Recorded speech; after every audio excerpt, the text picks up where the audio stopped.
Profit या तो loss determine करते हैं। अब जो ग्रॉस प्रॉफिट हमें ट्रेडिंग अकाउंट से मिलता है, हम क्या करते हैं उसको प्रॉफिट एंड लॉस अकाउंट के क्रेडिट साइड पे लिखते हैं, और अगर हमें ग्रॉस लॉस मिला होगा तो हम क्या करेंगे उसको प्रॉफिट एंड लॉस के डेबिट साइड पे लिखते हैं। ठीक है। और सारे एक्सपेंस कहाँ ट्रांसफर होते हैं? ऑल एक्सपेंस डायरेक्ट और indirect are transfer to debit side of profit and loss account, and all incomes and gains are transferred to the credit side of profit and loss account। हम लोग format देखेंगे आगे। और जो net difference आता है या तो वो लॉस होगा या तो नेट प्रॉफिट मिलेगा आपको। फीचर्स क्या है प्रॉफिट एंड लॉस के? ये सेकेंड स्टेज है, मतलब ट्रेडिंग अकाउंट के बाद हम लोग प्रॉफिट एंड लॉस बनाते हैं। ये होता है पूरे अकाउंटिंग पीरियड के लिए बनाया जाता है। जैसे अगर हम लोग बोले अकाउंटिंग पीरियड हमारा क्या है, 1 अप्रैल टू 31 मार्च हमारा अकाउंटिंग पीरियड, उसके लिए हम क्या करते हैं प्रॉफिट एंड लॉस बनाते हैं। मतलब ये क्या है, कलेक्टिव एक्सपेंडिचर है पूरे साल का। इससे हमें फाइनेंशियल परफॉर्मेंस मालूम पड़ता है बिजनेस का कैसा परफॉर्म कर रही है, घाटे में है कि मतलब प्रॉफिट में है कि लॉस में। And it is being made on accrual basis. Accrual मतलब क्या होता है, चाहे हमें अमाउंट रिसीव हुआ हो या ना हुआ, हम क्या करेंगे उसको रिकॉर्ड करेंगे। So it is credited with the gross profit and income from other sources and debited with the indirect expenses and losses। Format देखेंगे अभी नीचे हम लोग। बैलेंस शीट में जाता है ये नेट प्रॉफिट और नेट लॉस। मतलब हमें क्यों जरूरत है ये, क्योंकि हमें बैलेंस शीट में इसकी वैल्यू को इफेक्ट को दिखानी है। अगर नेट लॉस है तो बैलेंस शीट में माइनस होगा, नेट प्रॉफिट है तो बैलेंस शीट में ऐड होगा। ठीक है। और ये क्या डायरेक्टली कैपिटल को अफेक्ट करता है। जो भी चेंज होता है कहाँ होता है, कैपिटल में होता है। ठीक है। नेट प्रॉफिट होगा तो कैपिटल बढ़ेगा, नेट लॉस होगा तो कैपिटल कम होगा। ठीक है। अगर नेट प्रॉफिट है तो कैपिटल बढ़ेगा, नेट लॉस है तो कैपिटल कम होगा। ये आपको ध्यान रखना है। ठीक है, ध्यान देने की जरूरत है इसके ऊपर। पर्पस क्या है इसका, determine profit, comparison previous year profit, indirect expense को मालूम पड़ना, बैलेंस शीट हेल्प करने में, बैलेंस शीट बनाने में मदद करेगा, और आपको प्रॉफिटेबिलिटी रेशियोज जो आप पढ़ा होगा, आप पढ़ेंगे 12th में, एक चैप्टर रहेगा 12th में, वहाँ पे आप पढ़ेंगे प्रॉफिटेबिलिटी रेशियोज के बारे में। तो वहाँ पे मेनली क्या यूज करते हैं हम लोग, profit and loss statement he use करते हैं। तो स्पेसिमेन देखते हैं एक बार। ये आपका स्पेसिमेन है, ये आपका डेबिट साइड है और ये आपका क्रेडिट साइड। क्रेडिट साइड पे क्या है, सारे इनकम मिलेंगे आपको। यहाँ पे सारे इनकम, जैसे ग्रॉस लॉस यहाँ पे आ गया, सॉरी गलती हो गया, यहाँ पे ये ग्रॉस लॉस नहीं आएगा, यहाँ ग्रॉस प्रॉफिट आएगा, यहाँ पे ग्रॉस प्रॉफिट आएगा।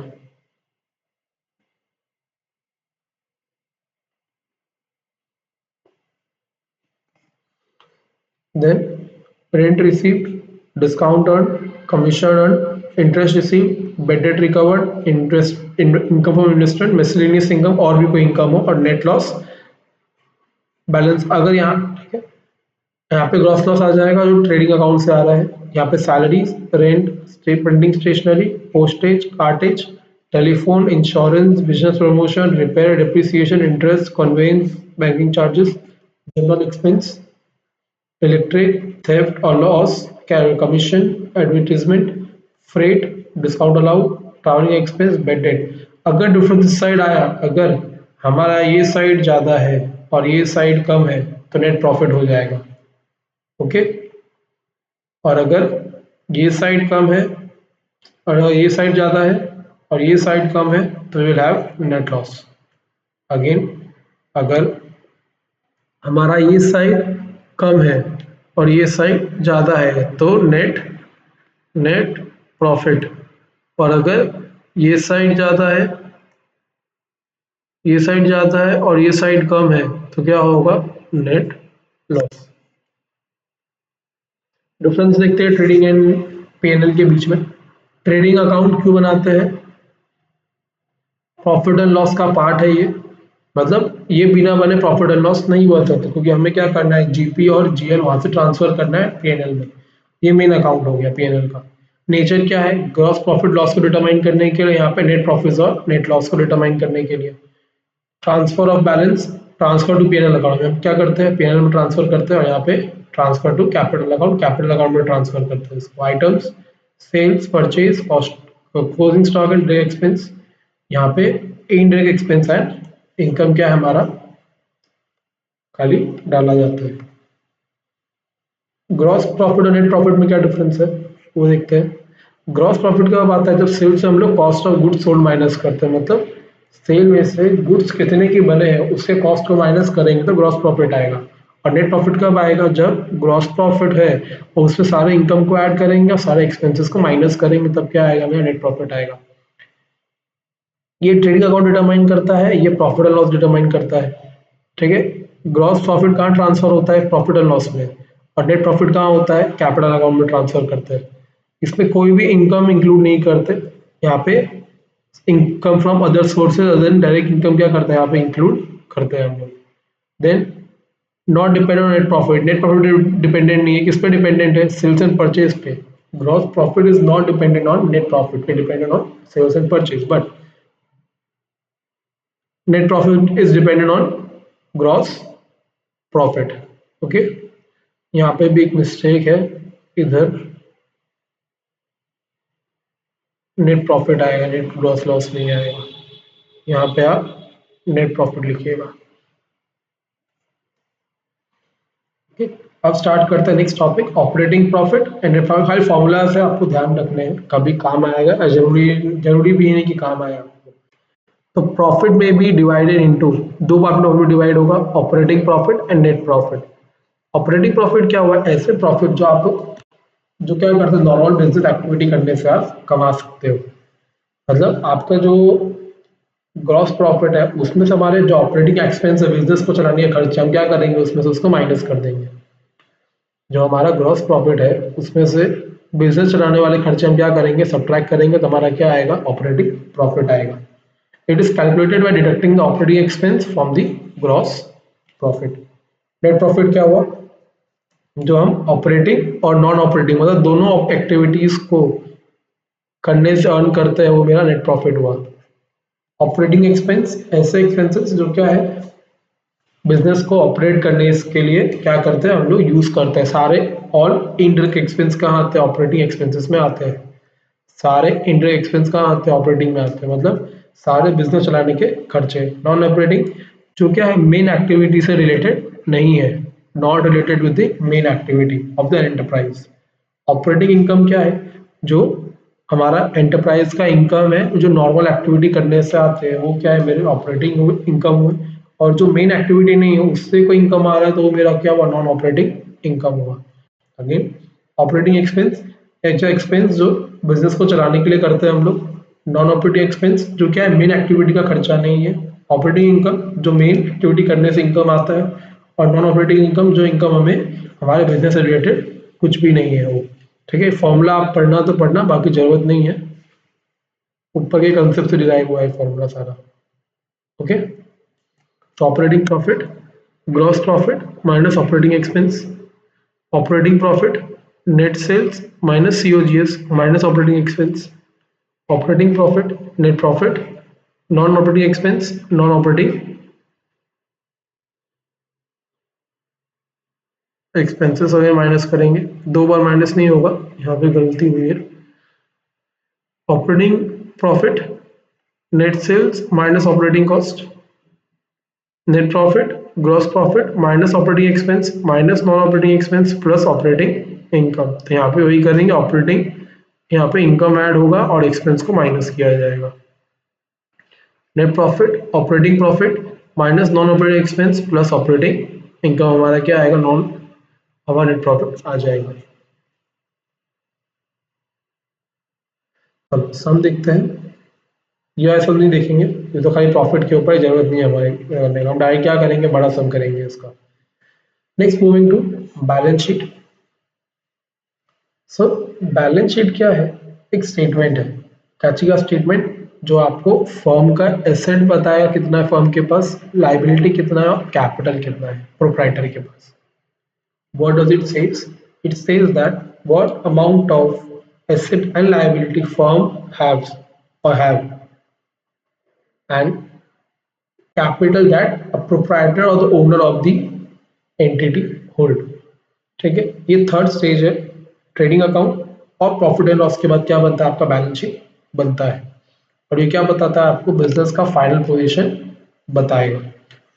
ठीक है। अगर हमारा अगर हमारा एसेट लाइबिलिटी से ज्यादा है तो क्या बोलेंगे, हमारा क्या होगा वहां पे, कैपिटल सरप्लस है।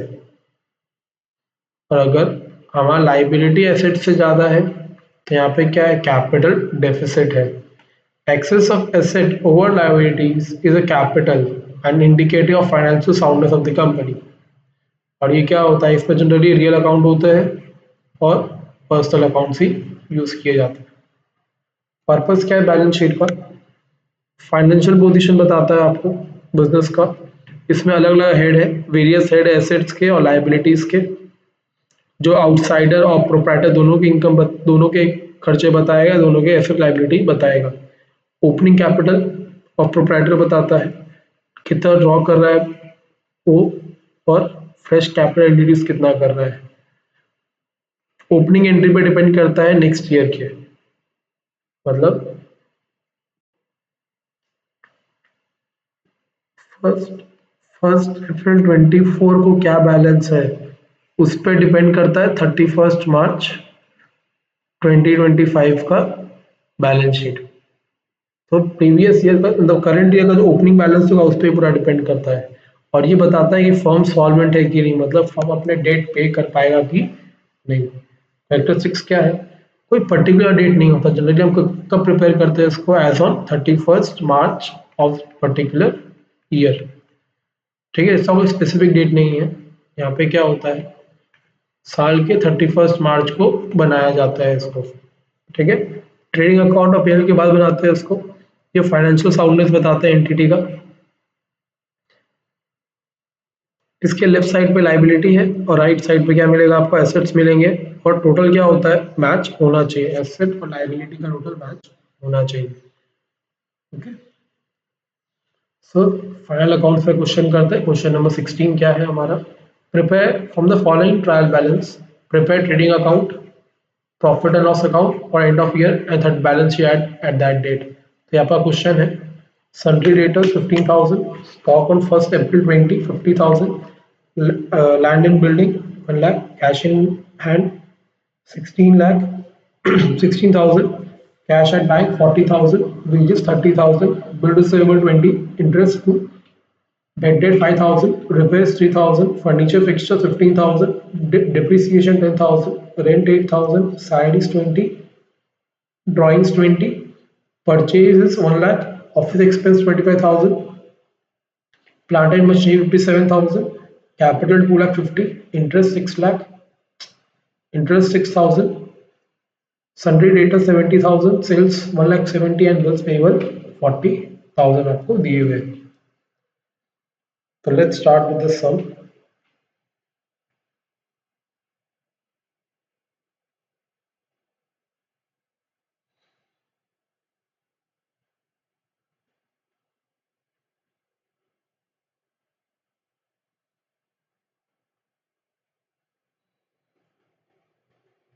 चलो,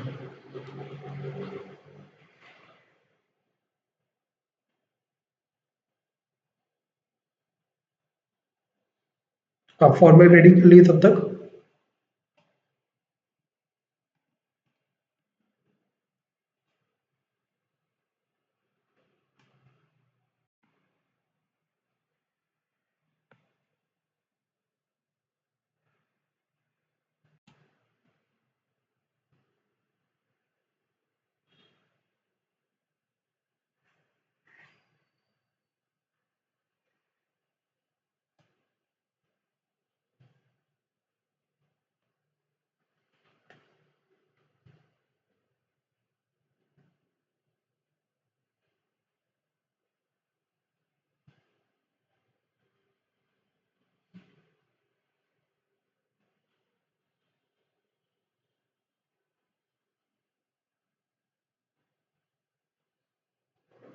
तो सबसे पहले बनाएंगे trading account.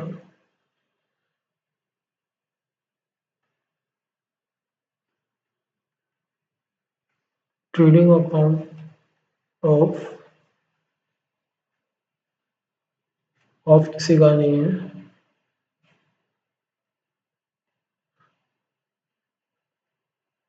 For year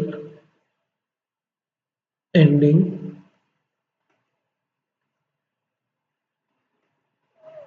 31st March 2021,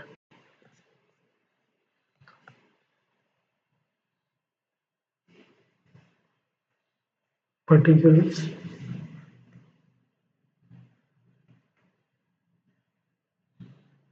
amount,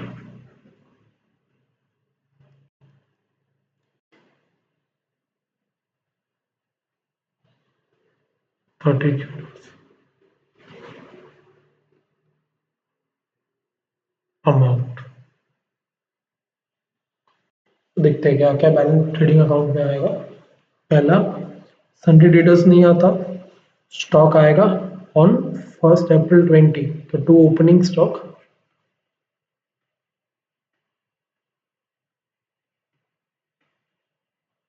आप क्वेश्चन देखते जाइए। ओपनिंग स्टॉक 50,000 है क्वेश्चन में दिया हुआ। लैंड एंड बिल्डिंग नहीं आएगा, कैश इन लैंड नहीं आएगा, कैश एट बैंक नहीं आएगा, वेजेस आएंगे यहाँ पे। परचेज के लिए जगह छोड़ दीजिए थोड़ा। टू वेजेस, कितने हैं वेजेस? 30,000 वेजेस दिए हुए हैं। बिल रिसीवेबल नहीं आएगा, इंटरेस्ट नहीं आएगा, बैड डेट नहीं आएगा, रिपेयर्स नहीं आएंगे, फर्नीचर फिक्सचर डेप्रिसिएशन नहीं आएगा यहाँ पे, रेंट नहीं आएगा, सैलरी नहीं आएगा, ड्राइंग नहीं आएगा। परचेज दिया हुआ है 1 लाख, तो परचेज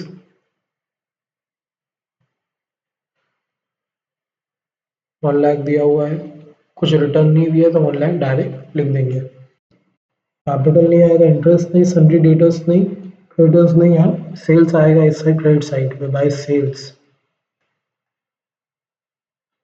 कितना है सेल्स? 1,70,000। तो आप देखोगे टेबल के नीचे आपको क्लोजिंग स्टॉक दिया है 31 मार्च 20 का, 2021 का। तो क्लोजिंग स्टॉक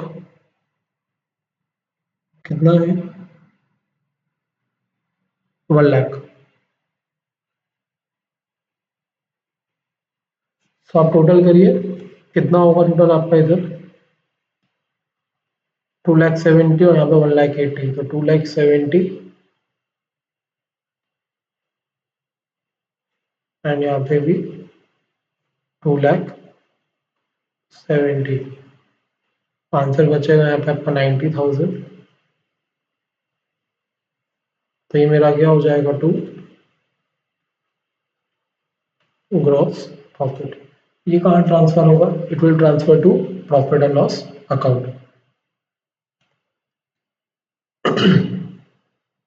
चलो बनाते हैं profit and loss account. B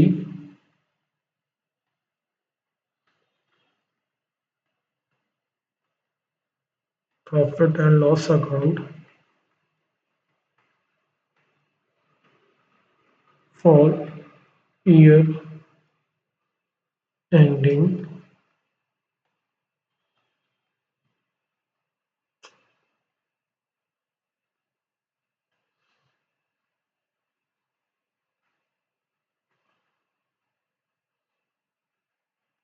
31 March 2020। तो प्रॉफिट एंड लॉस एंडिंग होगा 31 March 2021 के समय का। तो बनाते हैं profit and loss account.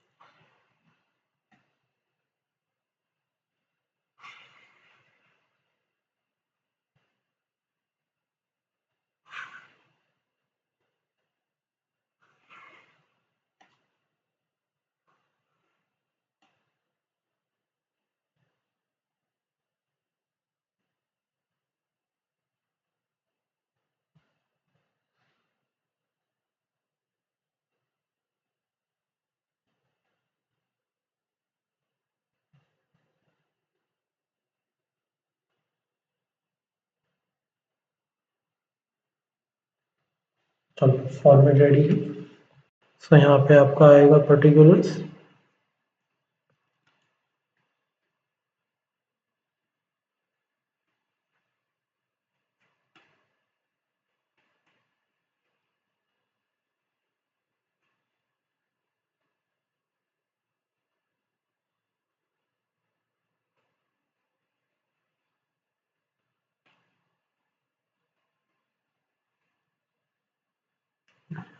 And यहाँ पे अमाउंट।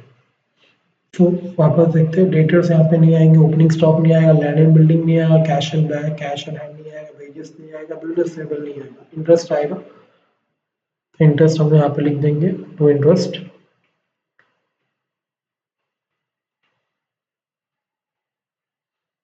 कितना इंटरेस्ट? 2000 है। बैड डेट आ जाएगा इधर,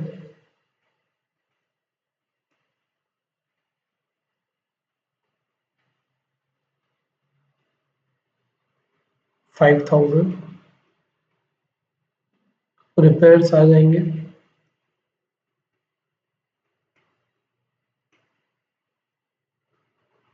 3000। फर्नीचर नहीं आएगा, डिप्रिसिएशन आ जाएगा।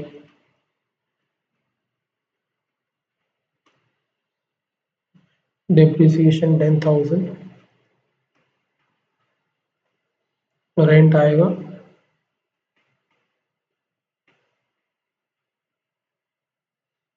8,000। सैलरीज आएगा 20।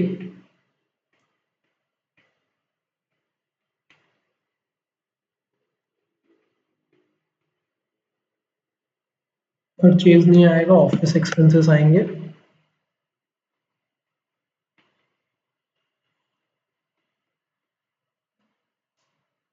25,000। कैपिटल नहीं, प्लांट एंड मशीनरी नहीं, इंटरेस्ट पेड नहीं आएगा यहाँ पे भी। चलो इंटरेस्ट पेड इधर लिख देंगे। इंटरेस्ट रिसीव्ड आएगा यहाँ पे,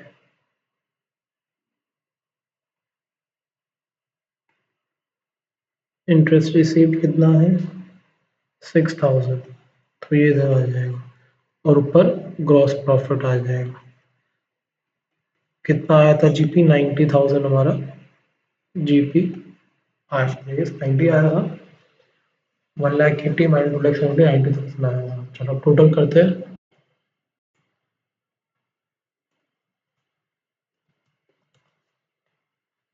Have a calculator in the front of us.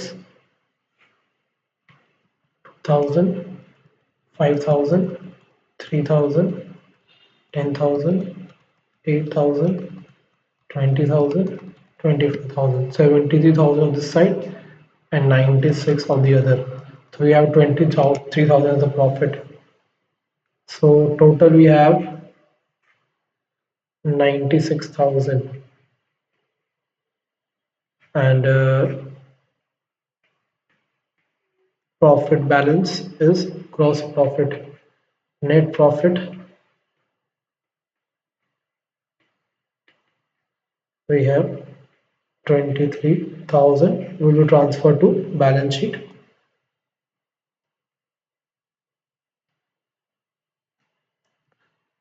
So balance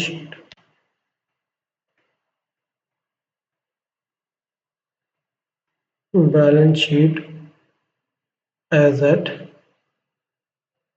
31st March 2024. Sorry, 2021. Balance sheet as at 2021. Let's complete this sum.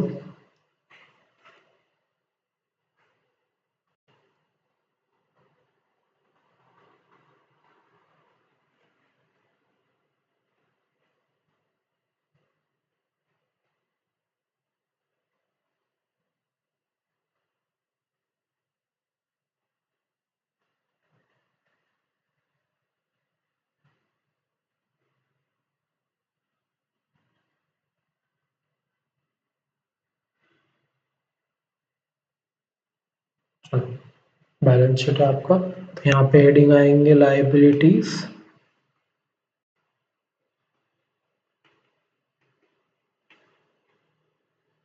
over here amount, assets and amount.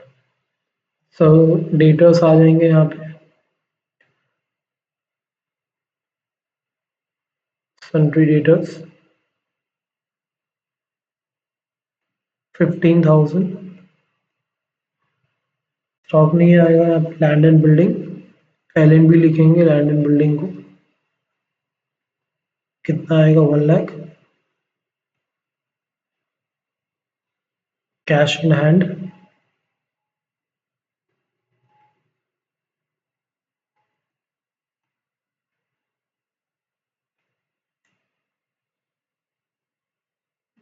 16,000, cash at bank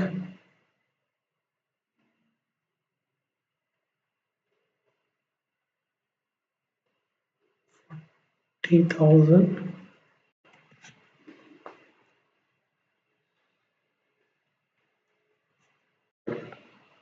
PGS नहीं आएंगे, bill receivables आएंगे यहाँ पे, bill receivable के लिए BR 20,000,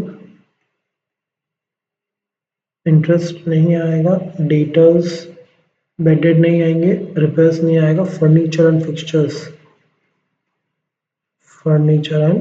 fixtures 15,000, depreciation नहीं आएगा, rent नहीं आएंगे, सैलरी नहीं, ड्राइंग्स आएगा, कैपिटल लिखेंगे पहले यहाँ पे,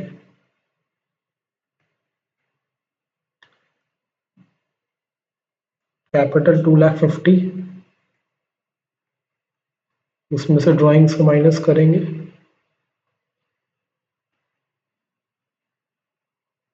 कितने हैं ड्राइंग्स 2,20,000 है, प्रॉफिट कितना आया था 23, प्रॉफिट को ऐड करेंगे यहाँ पे, एनपी लिख के नेट प्रॉफिट 23,000 ऐड हो जाएगा।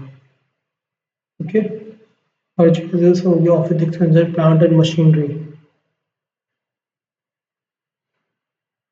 Plant and machinery 57,000,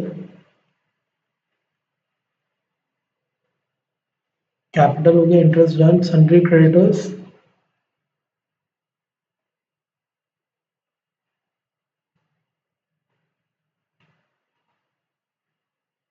sundry creditors 70,000,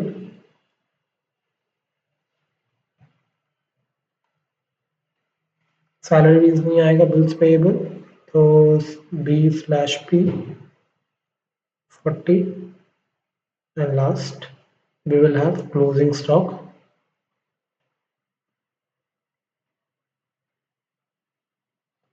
1 lakh.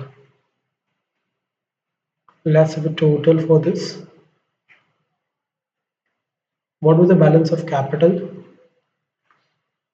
2,30,000, 2,53,000 will be balance of capital.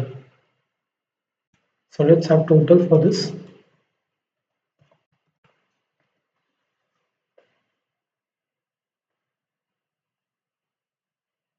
2,53,000 plus 70 plus 40,000.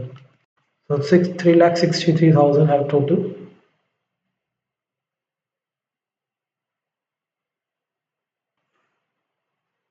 1 lakh, 15,000, 15,000, 20, 16, 40, 57 and 1 lakh. Total as 3,63,000. The total should be tallied. Both the sides should be tallied. 3,63,000.